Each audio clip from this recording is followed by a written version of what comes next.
Muito boa noite a todos. O tema de nossa aula de hoje é a revogação das leis. Na aula passada, vimos as regras de vigência das leis. Quando que uma lei inicia, qual que é o prazo da regra geral para que essa lei inicia, o que vem a ser a vacatio legis. Na aula de hoje, vamos estudar as regras de revogação das leis. A Lei de Introdução ao Código Civil ela institui um princípio da continuidade, ou seja, em regra, a lei editada, criada pelo Poder Legislativo, ela tem vigência contínua, ou seja, ela não tem um prazo de validade. Né? Ela vai viger dentro do nosso ordenamento jurídico até que uma outra lei apareça e a revogue. Então, este é o princípio da continuidade das leis previsto na Lei de Introdução ao Código Civil. A lei é criada pelo Poder Legislativo e, assim que promulgada pelo Poder Executivo, ela entra no nosso ordenamento jurídico com a publicação desta norma no Diário Oficial, como vimos na aula passada, e vai vigorar até que uma outra legislação venha e revogue essa lei. Então, este é o princípio da continuidade. Entretanto, há ocasiões em que esta lei ela pode ser uma lei temporária. São as exceções do princípio da continuidade. E também há situações em que as leis são excepcionais, ou seja, que elas não vigoram, né, de forma contínua. Então, as leis temporárias e as leis excepcionais, elas se destinam a vigorar durante um período no nosso ordenamento jurídico e, terminado este período, ela vai sair do nosso ordenamento jurídico de forma automática. Mas a regra geral, como eu disse, é o princípio da continuidade das leis. As leis temporárias, elas têm um prazo certo de vigência, né? Ou seja, ela vai viger dentro do nosso ordenamento jurídico, ela vai ter vigência dentro do nosso ordenamento jurídico a partir da data da publicação dessa lei ou a partir da data de encerrada a vacatio legis até um prazo definido pela própria lei. Quando há uma lei temporária, a própria legislação vai ter um artigo dentro dessa lei dizendo que esta lei vigora pelo prazo X, pelo prazo ou até a data tal, ou até o termo final desta lei. As leis temporárias são utilizadas para momentos específicos que o país está vivendo, que é necessário, por exemplo, uma isenção tributária. Né? Vamos ver aí, tivemos no passado recente 2 eventos de grande magnitude no nosso país, que foi a Copa do Mundo e também que foi as Olimpíadas. Esses 2 períodos onde teve esses 2 grandes eventos esportivos no nosso país, vigoraram leis temporárias, que foram aplicadas somente neste período, principalmente leis de ordem tributária, né, porque muito provavelmente nesse período de Copa do Mundo e nesse período de Olimpíadas houve algumas isenções tributárias, até para viabilizar a realização desses jogos. Então essas leis temporárias vigoraram somente neste período. Após o término destes eventos, as leis saíram, obviamente, do nosso ordenamento jurídico, porque não havia mais a motivação para que essa lei ficasse inserido no nosso ordenamento jurídico. Então, as leis temporárias são aquelas exceções ao princípio da continuidade da lei e ela é revogada automaticamente quando ocorre o prazo final previsto na própria lei. Importante dizer que para diferenciar uma lei que não é uma lei temporária de uma lei ordinária normal, a própria legislação vai dizer ali se é uma lei temporária. Ou seja, vai haver um artigo de lei nesta lei indicando quando que ela se encerra, quando que ela termina a sua vigência. E, consequentemente, ao término dessa vigência, ela é automaticamente revogada. A revogação da lei nada mais é que a extinção desta lei dentro de nosso ordenamento jurídico. A partir do momento que a lei é revogada, ela não é considerada mais lei dentro de um ordenamento jurídico. A partir da revogação, ela então não pode ser mais cobrada, não pode ser dita que ela tem o cunho obrigatório, tem o cunho de sanção previsto naquela legislação. As leis excepcionais, diferentemente das leis temporárias, elas destinam durante uma situação normal, uma situação excepcional, uma situação emergencial, que após normalizada essa situação, esta lei não é mais necessária. Então, as leis excepcionais, elas destinam a vigorar durante uma situação anormal, uma situação excepcional, que, terminado essa situação de anormalidade, né, elas são automaticamente revogadas. Então, as leis temporárias e as leis excepcionais são exceções ao princípio da continuidade.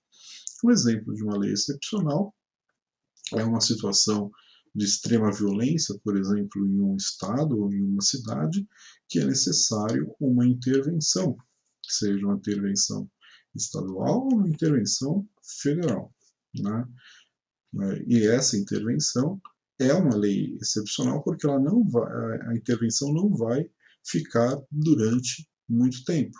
Ela vai, ela vai ter um certo período de validade. Terminada essa condição de emergência, essa condição de exceção, esta lei, obviamente, vai sair do nosso ordenamento jurídico.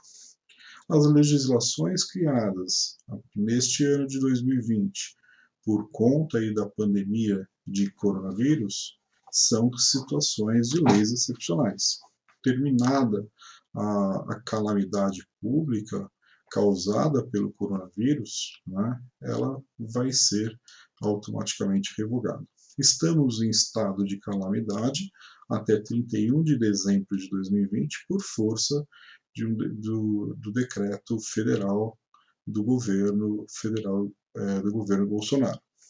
O presidente da República, Jair Bolsonaro, editou uma norma que declarou estado de calamidade até 31 de dezembro de 2020.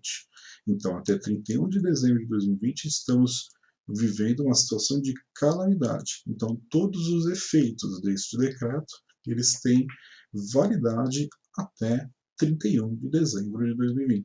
Terminada essa excepcionalidade, terminada essa emergencialidade, terminado este estado de calamidade, a lei é automaticamente revogada. Então, essas são duas situações de exceção à regra do princípio da continuidade, que é a regra geral da vigência das leis dentro do que prevê a lei de introdução ao Código Civil. Mas, como disse, o princípio da continuidade diz que a lei ela vigora até uma outra lei vir a revogar aquela lei originária. Então, pela regra geral, ou pelo princípio da continuidade, a lei tem vigência de forma indeterminada, né, de forma sem um prazo de validade, né, mas ela é revogada, ela sai do nosso ordenamento jurídico após uma outra lei venha ali a revogar. E é isso que prevê o artigo 2º, parágrafo 1º da Lei de Introdução ao Código Civil. A lei posterior, quando revoga a lei anterior, quando há uma expressa declaração desta revogação, ou quando seja ali incompatível, né? Ou ainda quando há a mesma matéria sendo tratada da lei anterior. É o que prevê aí o artigo 2º, parágrafo 1º da Lei de Introdução ao Código Civil. E pela redação da lei do artigo 2º, parágrafo 1º, temos as formas de revogação da lei dentro do nosso ordenamento jurídico. A revogação expressa, a revogação por incompatibilidade, a revogação tácita, a abrogação e a derrogação. Vamos ver então aqui cada uma delas, que é exatamente o que prevê o artigo 2º, parágrafo 1º da Lei de Introdução ao Código Civil. A primeira é a revogação expressa. Pelo artigo 2º, parágrafo 1º da Lei de Introdução, ela ocorre quando o texto legal revogador declara expressamente que está revogando parcial ou totalmente a lei anterior. Nessa situação, a própria lei posterior vai dizer que a lei anterior está revogada, seja ela total ou seja ela parcial. Então, a lei nova vai ter um artigo de lei nessa legislação informando que a lei anterior está totalmente revogada ou está parcialmente revogada. Isso aconteceu de forma expressa no Código Civil de 2002, que declarou de forma expressa, de forma explícita, né, ou seja, de forma sem deixar dúvidas, né, a revogação do Código Civil de 1916. E é o que prevê o artigo 2045 do Código Civil atual, que declarou expressamente a revogação do Código Civil de 1916. Essa revogação expressa, a gente vai ver depois quando estudarmos a abrogação e a derrogação, né? Mas já adiantando a vocês, a revogação expressa pode ser não somente a totalidade de uma lei anterior. Então, a lei nova, ela pode revogar expressamente a totalidade dessa lei, ou ela pode revogar expressamente parte dessa lei, ou algum ou outro artigo de uma lei anterior. Sempre é importante que dizer que a lei posterior vai revogar a lei anterior, né? Ou seja, a lei posterior sempre vai vai prevalecer em relação à lei anterior. Isso é bastante importante de vocês entenderem, né? Mais um exemplo um exemplo prático de uma revogação expressa que não foi total foi também no Código Civil de 2002, perdão, que revogou expressamente, né, a primeira parte do Código Comercial. Então, o Código Comercial, que tem duas partes, né, a primeira parte era o direito de empresa. A partir de 2002, a partir do início da vigência do novo Código Civil, a parte de direito de empresa foi tratada pelo Código Civil e não mais foi tratada pelo Código Comercial. Mas a segunda parte do Código Comercial, que fala do comércio marítimo, ainda está em vigor, ainda está dentro do nosso ordenamento jurídico. Então, o Código Comercial foi revogado expressamente em sua primeira parte pelo Código Civil de 2002. E outras legislações também, recentemente, estamos passando num momento histórico no nosso país de várias reformas legislativas. Em 1975 foi editado o Código de Processo, em 1973, melhor dizendo, foi entrado em vigor o Código de Processo Civil. Em 2015 houve um novo Código de Processo Civil, uma nova legislação que substituiu inteiramente o Código de Processo Civil de 1973. Então, o Código de Processo Civil de 2015 revogou expressamente o Código de Processo Civil de 1973. Todos esses exemplos são exemplos de revogação expressa, quando a própria legislação posterior, a própria legislação nova, revoga expressamente a um artigo que identifica qual que é o artigo, qual que é a lei que está sendo revogada por aquela lei posterior. Essa é a revogação expressa. A revogação por incompatibilidade.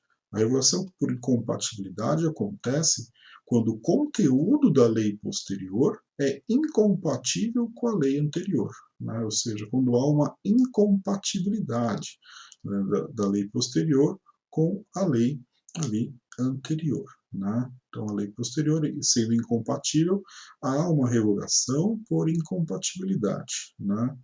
E a gente verifica essa revogação por incompatibilidade na Constituição Federal, quando comparadas com leis anteriores editadas antes de 1988.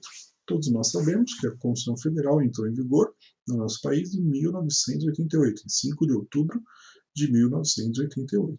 Né? E a partir dessa legislação de 1988, todas as legislações ou todos os artigos de leis anteriores a 1988 foram revogados por incompatibilidade, né? Ou seja, a partir da edição da Constituição Federal, houve revogação de algumas legislações criadas antes de 1988, né, que se tornaram incompatíveis com a nova Constituição Federal, criada em 5 de outubro de 1988. Um exemplo da revogação por incompatibilidade é a previsão do artigo 5º da Constituição Federal, que proibiu qualquer distinção entre homem e mulher. E os artigos, diversos artigos do Código Civil de 1916, que hoje não está mais em vigor, mas até 2002 estava em vigor, né, eles foram implicitamente revogados, porque não havia compatibilidade, né, não havia compatibilidade desta legislação antiga, pelo Código Civil de 1916, com a nova ordem prevista na Constituição Federal. Um outro exemplo da revogação por incompatibilidade acontece quando analisamos a CLT, né, no seu artigo 59, com o artigo 7º da Constituição Federal. O artigo 7º da Constituição Federal prevê os direitos dos trabalhadores, prevê todos os direitos constitucionais dos trabalhadores. Entre eles, há a previsão de que todo trabalhador tem direito de pelo menos um adicional de 50% no cálculo da sua hora extra, né? Essa é a previsão do artigo 7º da Constituição Federal. Mas antes de 1988, estava em vigor a consolidação das leis do trabalho, que é uma legislação criada em 1946, ou seja, antes da Constituição Federal de 88. E, no seu artigo 59, havia uma disposição, né, havia um artigo que falava que o percentual de hora extra era de 20%. Então, houve uma revogação por incompatibilidade em 1988 com a criação, com a norma constitucional criada de que o percentual de hora extra era de 50%, uma vez que a Constituição Federal tem maior importância em relação, obviamente, ao CLT, nada pode ser contrário à Constituição Federal, vocês já estudaram isso em direito constitucional, né, no semestre passado, né? Há então ali a revogação por incompatibilidade dessa disposição da CLT, porque houve uma reforma na Constituição Federal, houve uma nova Constituição Federal e, consequentemente, houve a revogação por incompatibilidade da previsão da CLT. Então, quando há esta situação, né, nesses exemplos que eu falei para vocês, a revogação da norma por incompatibilidade. Essa é a previsão, esse é o exemplo, né, do artigo 5º da Constituição Federal que eu falei para vocês e do artigo 7º da Constituição Federal que eu acabei de falar também para vocês. Este fenômeno da revogação por incompatibilidade é também chamado de teoria da recepção constitucional, né? Então, muitos autores, vocês podem consultar na internet, ou em alguns livros, vão falar que o artigo tal não foi recepcionado pela Constituição Federal, né? E é a revogação por incompatibilidade, ou seja, a lei anterior à Constituição Federal ela foi revogada de forma incompatível, né? Ela se tornou incompatível com a nova Constituição Federal. Então, todas as leis anteriores a 1988 que ficaram incompatíveis com a Constituição Federal foram revogados pela aplicação da teoria da recepção constitucional. Então, esse é a segunda forma de revogação das leis. A terceira forma, terceira classificação da revogação das leis, né, é a revogação tácita. A revogação tácita é o contrário da revogação expressa. A revogação tácita acontece quando a lei posterior disciplina de forma inteiramente, né, a matéria tratada na lei anterior, né? Então, quando não tem um artigo de lei, né, dizendo a lei tal está revogada, mas vem uma lei posterior e trata da mesma questão da lei anterior, ou seja, a lei posterior substituiu a lei anterior. Não porque há um artigo dizendo que a lei tal está revogada. Não, porque a matéria tratada pela lei nova é exatamente a mesma matéria tratada pela lei antiga. Quando isso acontece, há a revogação tácita, ou chamada também revogação implícita, né? Aquela revogação que não está explícita, mas sim está implícita, né?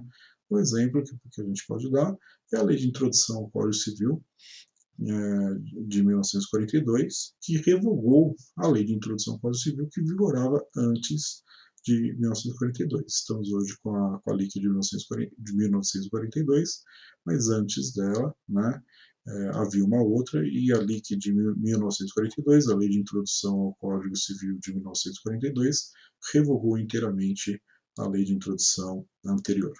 Então, a revogação tácita é aquela revogação em que a lei nova vai revogar de forma implícita a lei antiga. E essa sempre vai ser a regra geral, né? A lei nova, ela vai sempre prevalecer em relação à lei antiga, né? Sempre há esse princípio. A lei mais nova vai sempre revogar a lei mais antiga.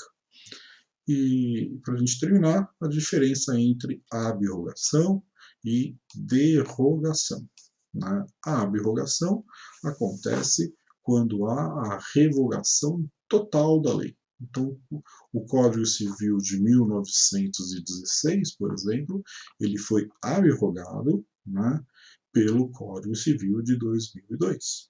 O Código de Processo Civil de 1973, ele foi abrogado pelo Código de Processo Civil de 2015. Então, quando há a revogação total da lei, quando a lei mais nova revoga totalmente a lei mais antiga, eu digo que há a existência da abrogação.